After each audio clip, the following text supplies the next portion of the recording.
Okay start. சொல்லிடலாமா? வணக்கம் ஐயாவுக்கு முதல் தமிழ் வணக்கம். முதல் கால அறிவியல் வரலாறு என்னான்னு மக்களுக்கு நான் தெரிவிக்கிறேன். முதல் கால அறிவியல் வரலாறு என்னான்னு கேட்டிங்கன்னா, இந்த ஊருக்கு ஆரம்ப கால பேர் திருக்கான பேரூரார். இன்றைக்கி அந்த பேர் வழங்குது. எப்படி வழங்குது? திருக்கான பேர் அன்பர்களுன்னு விழா நடக்கும். அதான் முதல் பெயர். ரெண்டாவது பேர் இந்த ஊருக்கு சோமநாத மங்கலம். அந்த பேர் எப்படி வழங்குது? சோமநாத மங்கலம். இன்றைக்கி நீங்கள் நான் இந்த ஊருக்குள்ள இடம் வாங்கினோம்னா பத்திரப்பதிவேடில் சோமநாத மங்கலம் குறுப்புன்னு போட்டு கீழே காளையார் கோவில் ரெண்டாவது பேர். மூணாவது பேர் காளையார் கோவில்னா காலை மறைஞ்சதால் காளையார் கோவில். எப்படி காலை மறைஞ்சு? அன்றைக்குள்ள காலகட்டத்தில் ரிஷிகள், ஞானிகள், முனிவர்கள், பொதுமக்கள் யாருமே இந்த ஊருக்குள்ளே காலணிகள் போட்டு நடக்க மாட்டா. கட்டக்கால் செருப்பு போட்டு நடப்பா. எதனால லிங்கம் முழிக்கும்னு, எதனால லிங்கம் முளைச்சிருக்கும்னு அந்த காலத்தில் உள்ள முனிவர்கள், ஞானிகள், முனிவர்கள் எல்லாருமே அந்த காலத்தில் கட்டக்கால் செருப்பு போட்டு நடந்தாங்க. இப்போ காலம் மாற எல்லாருமே செப்பல் போட்டு ஆரம்பிக்கிறார். அப்படி உள்ள காலகட்டத்தில் 63 நாயன்மார்களில் சுந்தரமூர்த்தி நாயனார் காட்டுக்குள்ளே தியானத்தில் இருக்கார். காட்டுக்குள்ளே தியானத்திரன்ட்டு கண்ணை விழித்து பார்க்குறார். அவரை சுற்றி ஆயிரக்கணக்கான லிங்கம் முளைச்சிருக்கு. அப்போ இந்த ஆலயத்துக்கு போகணும்னா லிங்கத்தை மேய்ச்சிப்புடன் பயந்துக்கிட்டு அந்த சுந்தரமூர்த்தி நாயனார் காளி ஈஸ்வரர், சோமேஸ்வரர், சுந்தரேஸ்வரர் நினச்சி வணங்கிக்கிட்டு கண்ணை மூடிக்கிட்டு தியானத்தில் இருந்துடுறார். இந்த சுந்தரேஸ்வர் இவரை என்ன பண்ணுறாரு? ரிஷப வாகனம், அதாவது காளமாட்டு உருவத்தில் போய் அவர் காட்சி அளிக்கிறார். சுந்தரமூர்த்தி நாயனார் கண்ணை விழித்து பார்க்குறார். அவர் எதிரே காலை நிற்குது. நம்ம இந்த ஆலயத்துக்கு போகணும்னா லிங்கத்தை மேய்ச்சி போடணும்னு பயந்துக்கிட்டு இருக்கோம். இந்த காலை எப்படி வந்துக்குன்னு யோசிக்கிறார். அப்போ யோசிக்கிற இந்த காலை என்ன ஆனது? இவரை பார்த்த உடனே ஆலயத்தை நோக்கி நடக்கும். சுந்தரமூர்த்தி நாயனார் அது வச்ச பாத்தில் நடந்து வரார். இந்த ஆலயம் வந்தவுடனே அந்த காலம் மறையுது. இந்த காலை யாருங்கிற காலை மறைஞ்சதால் காலை யாருக்கும். இதான் காளையார் கோவில் வரலாறு. இந்த மருதுபாண்டியர் வரலாறு என்னான்னு கேட்டீங்கன்னா, 3 சிவன், 3 அம்மன், 3 நடராசர், 3 பள்ளியறை, 3 கால பைரவர் எல்லாமே மும்மனு தான். காசி ராமேஸ்வரத்துக்கு அடுத்த புண்ணியஸ்தலம் காளையார் கோவில். சின்ன கோரை 7ஆம் நூற்றாண்டு வரகுண பாண்டியர் ஒரு மன்னர் கட்டினது 1300 வருஷம். பெரிய கோபுரம் தான் மருதுபாண்டியர் கட்டினது 18ஆம் நூற்றாண்டு 300 வருஷம். இந்த கோபுரத்துக்காண்டியா மருதுபாண்டியர் தலையை கொடுத்தார். இல்லைன்னா கோபுரத்தை ஆங்கிலேயர் அடிச்சிருப்பான். தன்னுடைய தலையை கொடுத்து கோபுரத்தை தலை நிமிரை செய்தவர் மருதுபாண்டியர். அப்போ பெரிய மருதுடைய உண்மையான தலை தான் இந்த சிலைக்கு கீழே இருக்கு. இந்த சிலைக்கு கீழேன்னா நடந்து வந்த பூமி கீழே, இந்த சிலைக்கு கீழே பீடம், பீடத்துக்கு அப்புறம் சிலை. இவருடைய உடல் திருப்பத்தூர்னா சென்னை, வேலூர், திருப்பத்தூர் அல்ல, சிவகங்கை மாவட்டம் திருப்பத்தூர்.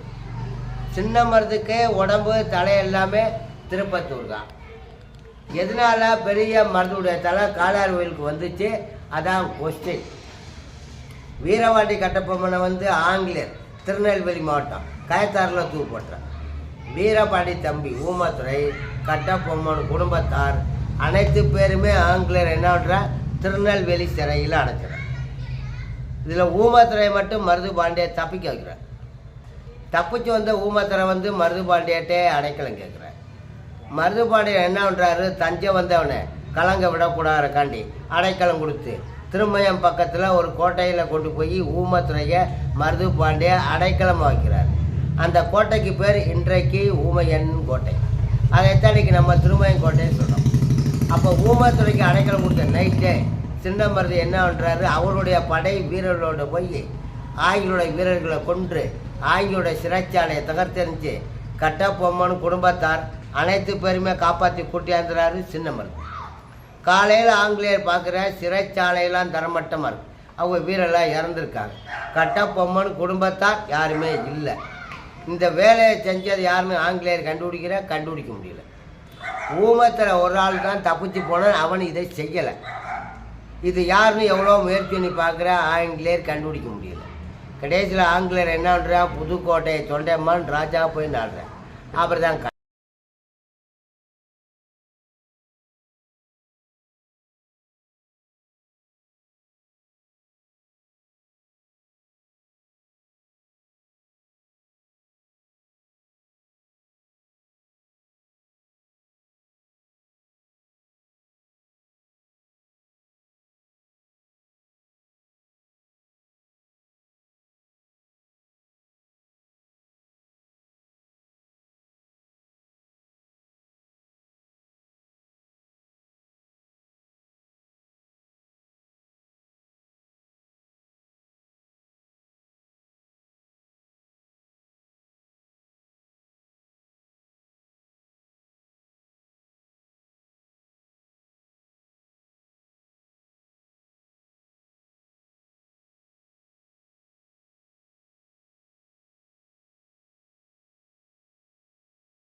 இப்போ அப்படியே